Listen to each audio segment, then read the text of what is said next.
Last 48 மணி நேரத்தில் 6 flight வந்து மிகப்பெரிய பிரச்சனைக்குள்ளா இருக்குது. இந்த வாரம் வந்து ஃப்ளைட் இன்சிடென்ட் வாரம்னு நினைக்கிறேன்.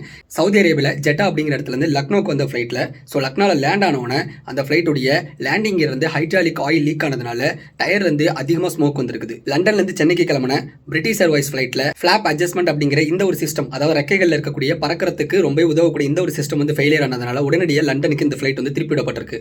ஹாங்காங்லேருந்து டெல்லிக்கு வந்து ஏர் இந்தியா ஃப்ளைட். இந்த ஃப்ளைட்டில் டெக்னிக்கல் இஷ்யூ வந்ததுனால உடனடியாக ஹாங்காங்க்கு திருப்பி விடப்பட்டிருக்கு. ஜெய்ப்பூர்லேருந்து துபாய்க்கு கிளம்பக்கூடிய ஏர் இந்தியா எக்ஸ்பிரஸ் இந்த ஃப்ளைட்டில் பார்த்தீங்கன்னா ஏசி ஒர்க் ஆகாதனால 5 மணி நேரம் ஜெய்ப்பூர் அந்த ஏர்போர்ட்லேயே இருந்திருக்கு, அதுவும் பயணிகளோட. டெல்லியிலிருந்து ராஞ்சிக்கு வந்து ஏர் இந்தியா எக்ஸ்பிரஸ் இந்த ஃப்ளைட்டில் டெக்னிக்கல் இஷ்யூ ஏற்பட்டதுனால உடனடியாக மறுபடியும் டெல்லிக்கே திருப்பி விட்டுருக்காங்க. லாஸ்ட்டாக அமெரிக்காவிலிருந்து மும்பைக்கு வந்த ஏர் இந்தியா ஃப்ளைட், இந்த ஃப்ளைட்லேயே வந்து ஏதோ டெக்னிக்கல் ஃபால்ட்டை கண்டுபிடிக்கிறாங்க. அதனால இந்த ஃப்ளைட் வந்து டைவர்ட் பண்ணி கொல்கட்டாவில் லேண்ட் பண்ணியிருக்காங்க.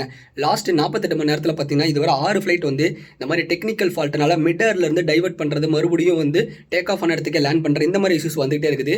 ஃப்ளைட்டில் போகிறது வந்து மிகப்பெரிய சேஃபு, ஒரு ஜாலியான மொமெண்ட்னு நினச்சிட்டு இருந்தோம். இப்போ அதெல்லாம் பார்த்தீங்கன்னா ஒரு மாதிரி ஒரு நெகட்டிவை கிரியேட் பண்ணிட்டு இருக்குது.